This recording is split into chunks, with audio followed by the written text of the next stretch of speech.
Assalamu alaikum students. My name is Mohammad Awais Sadiq and I am going to teach you class 11 mathematics.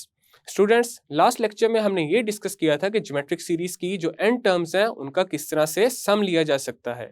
आज के lecture में हम next topic को discuss करेंगे जो कि है द इनफाइनाइट ज्योमेट्रिक सीरीज। तो आए चलते हैं व्हाइट बोर्ड की तरफ और आज का लेक्चर शुरू करते हैं। आज के लेक्चर में हम नेक्स्ट टॉपिक स्टार्ट करेंगे जो कि है द इनफाइनाइट ज्योमेट्रिक सीरीज। तो सबसे पहले हम एक सीरीज को कंसीडर करेंगे। Consider the series. अब एक ज्योमेट्रिक सीरीज में फर्स्ट टर्म होती है a1, देन आ जाएगा plus, second term is a1 into r plus, third term is a1 into r square plus up to nth term होती है a1 into r raise to the power n minus 1। अब यहाँ पे हमने एक infinite geometric series को consider करना है, तो यहाँ पे ये जो सीरीज है इसमें इनफाइनाइट टर्म्स होंगी, देन आ जाएगा प्लस एंड सो ऑन। एक ज्योमेट्रिक सीरीज में n टर्म्स का जो सम है वो हमें पता है, वो होता है Sn is equal to a1 plus a1 into r plus a1 into r square plus up to plus a1 into r raised to the power n minus 1. This is equal to a1 into 1 minus r raised to the power n over 1 minus r, and r is not equal to 1. ये है हमारे पास एक geometric series में n terms का सम। अब यहाँ पे हमें ये इंफॉर्मेशन नहीं है कि अगर एक सीरीज में इनफाइनाइट टर्म्स हों देन उनका किस तरह से सम लिया जा सकता है। एक इनफाइनाइट सीरीज में जो n होता है वो अप्रोच कर रहा होता है इन्फिनिटी की तरफ, और अगर n अप्रोच कर रहा हो इन्फिनिटी की तरफ और यहाँ पे ये जो सम है ये अप्रोच कर रहा हो किसी स्पेसिफिक नंबर की तरफ, देन इस टाइप की सीरीज को कहते हैं convergent series. If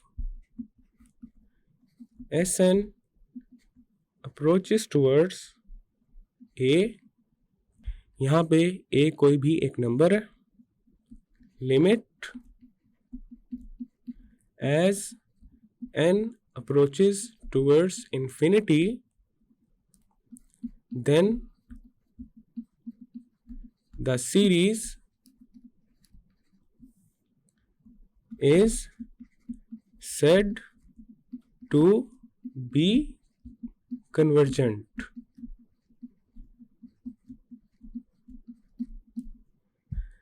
convergent series एक ऐसी सीरीज को कहते हैं जिसमें पार्शियल सम्स किसी स्पेसिफिक लिमिट को अप्रोच कर रहे हों, और अगर पार्शियल सम्स किसी स्पेसिफिक लिमिट को अप्रोच ना कर रहे हों देन उस टाइप की सीरीज को कहते हैं divergent series. If Sn increases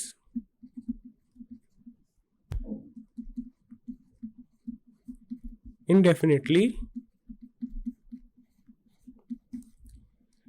as n becomes very large,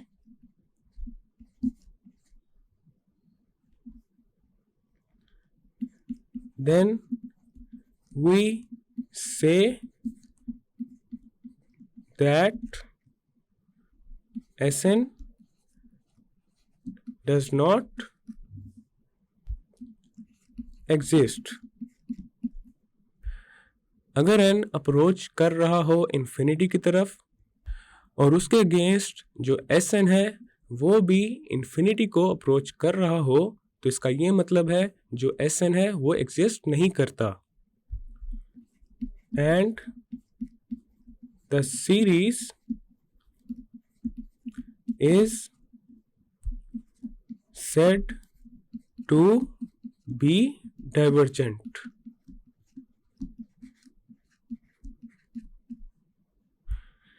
next हमारे पास कन्वर्जेंट एंड डाइवर्जेंट सीरीज से रिलेटेड कुछ केसेस हैं, अब हम उनको डिस्कस करेंगे। अब हमारे पास है case 1, if modulus of r is less than 1।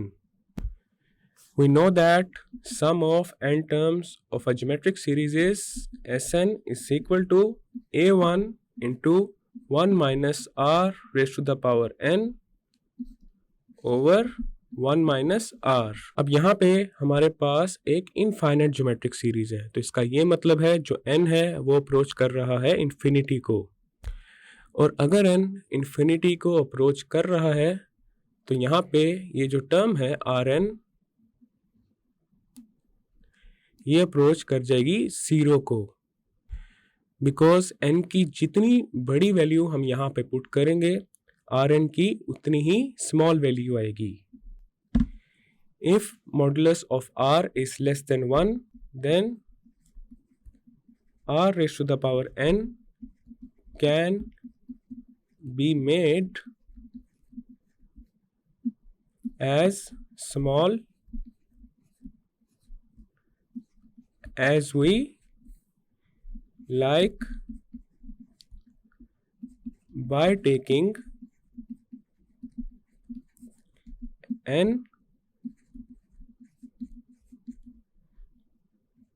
sufficiently large.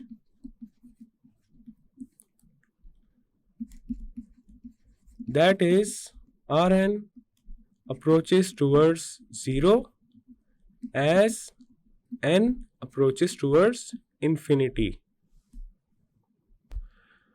और जब r raised to the power n 0 को अप्रोच कर जाएगा तो हमारे पास सम आ जाएगा a1 ओवर 1 माइनस r। तो सम यहाँ पे अप्रोच कर जाएगा a1 ओवर 1 माइनस r को when n approaches towards infinity।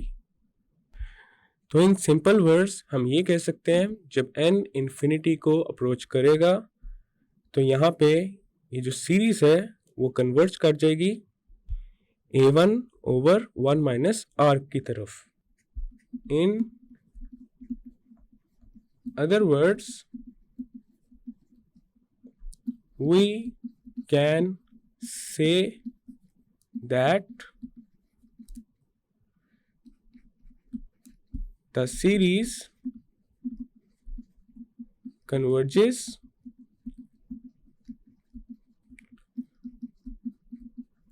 to the sum a1 over 1 minus r, that is s is equal to limit n approaches towards infinity Sn, this is equal to a1 over 1 minus r। तो यहाँ पे ये जो equation है इसका मतलब ये है sum of infinite terms of a geometric series is a1 over 1 minus r, और यहाँ पे जो कंडीशन है वो ये है जो मॉडुलस ऑफ r है वो लेस देन 1 है।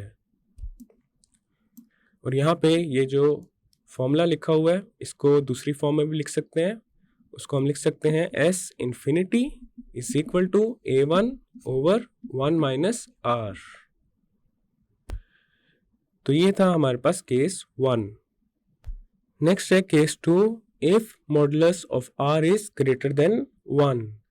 अगर मॉडुलस ऑफ r 1 से ग्रेटर हो तो r raise to the power n 0 को अप्रोच नहीं करेगा जब n अप्रोच करेगा इन्फिनिटी की तरफ, और जब r raise to the power n 0 को अप्रोच नहीं करेगा तो इसका ये मतलब है जो सीरीज है उसका सम किसी भी लिमिट को नहीं अप्रोच करेगा।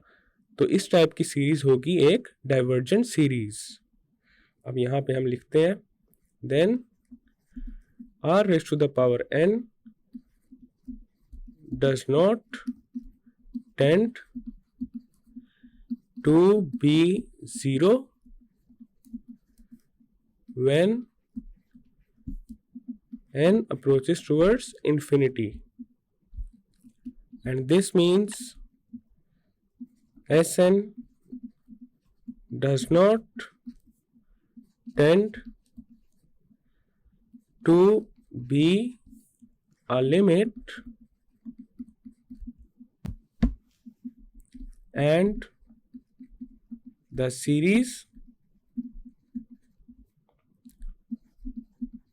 does not converge. In this case, so the series is divergent.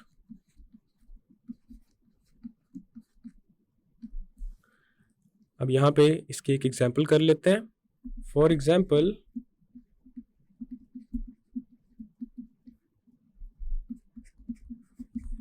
if we take a1 is equal to 1 and r is equal to 2. अब यहाँ पे देखा जा सकता है जो कॉमन रेशियो है वो है हमारे पास 2 के इक्वल, और यहाँ पे जो मॉडुलस ऑफ r होगा वो ग्रेटर देन 1 है because r is equal to 2. अब हमारे पास जो सीरीज बनेगी वो देखते हैं. Then the series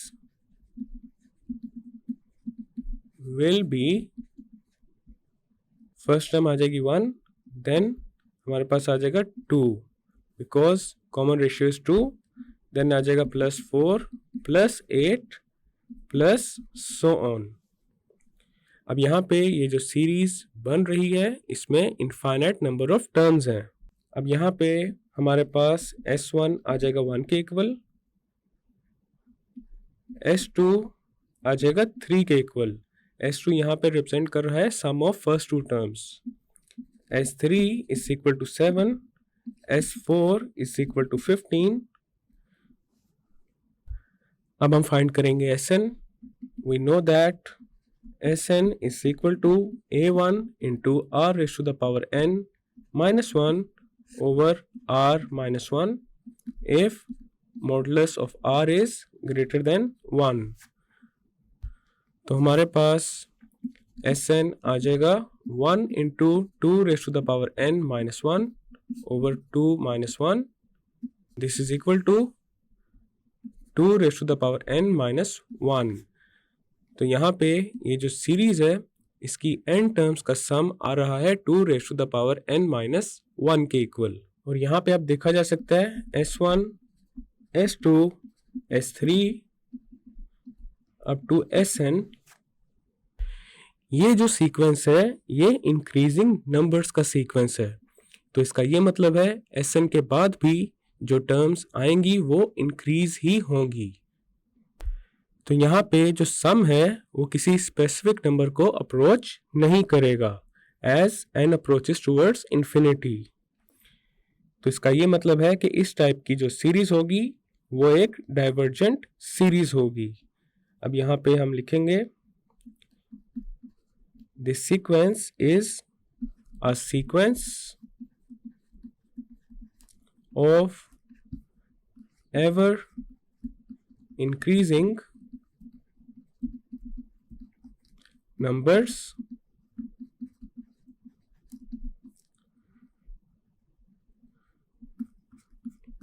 in other words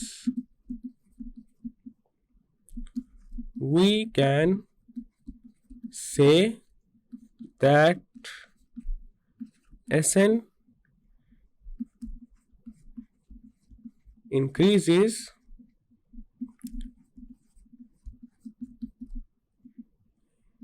indefinitely as n approaches towards infinity.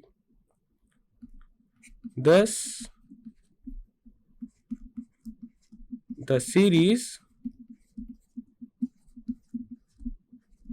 does not converge.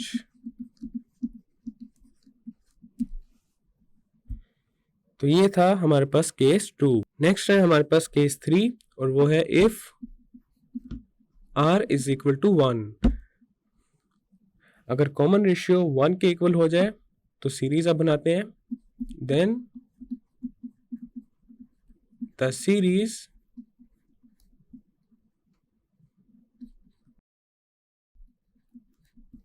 becomes a1 plus a1 plus a1 plus a1 plus so on। अब यहाँ पे ये जो सीरीज बन रही है इसकी nth टर्म तक जो सम होगा वो हो जाएगा n इंटू a1 के इक्वल। लेकिन यहाँ पे ये जो सीरीज है इसमें इनफाइनाइट नंबर ऑफ टर्म्स हैं, तो इसका ये मतलब है जो सम है वो किसी स्पेसिफिक लिमिट को अप्रोच नहीं करेगा when n approaches towards infinity. So this type of series is a divergent series. In this case, Sn does not tend to a limit when n approaches towards infinity, and the series does not converge।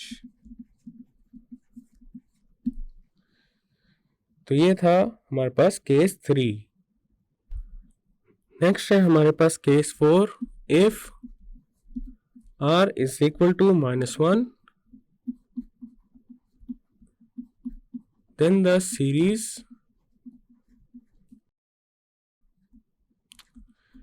becomes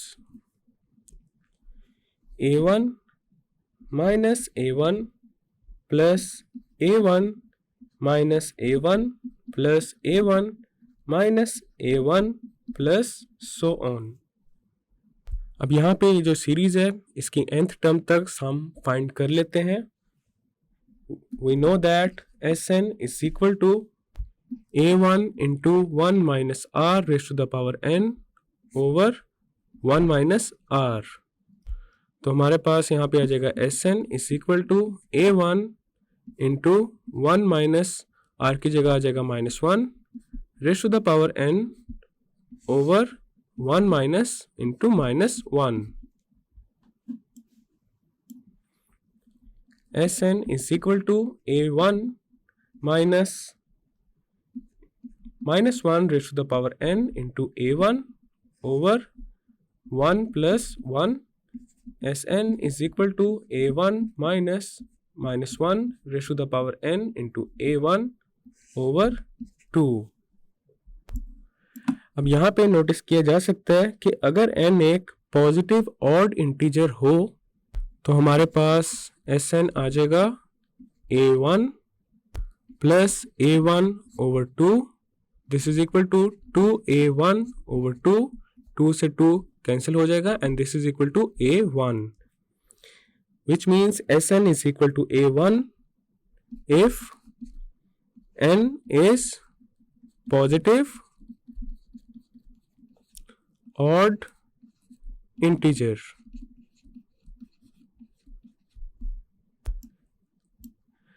और अगर n एक positive even integer हो then हमारे पास Sn आ जाएगा a1 minus a1 over 2। this is equal to 0 over 2 and this is equal to 0, which means Sn is equal to 0 if n is positive even integer। तो यहाँ पे भी जो Sn है वो किसी डेफिनेट नंबर को अप्रोच नहीं कर रहा when n approaches towards infinity। तो इस टाइप का जो केस होता है उसमें जो सीरीज होती है उसे कहते हैं ऑसिलेटरी सीरीज। ऑसिलेटरी सीरीज एक ऐसी सीरीज को कहते हैं जिसमें जो सीरीज है वो डाइवर्जेंट हो लेकिन प्रॉपरली डाइवर्ज ना कर रही हो। तो यहाँ पे हमारे पास आ जाएगा 10 Sn does not tend to be a definite number when n approaches towards infinity। In such a case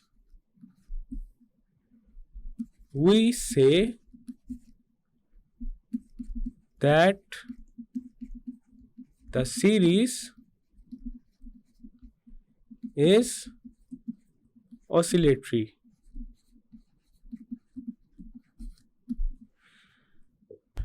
अब हमने यहाँ पे 4 डिफरेंट केसेस को डिस्कस किया है. केस 1 में हमने डिस्कस किया है if modulus of r is less than 1 then the series is said to be a convergent series, और सीरीज कन्वर्ज करेगी towards a1 over 1 minus r.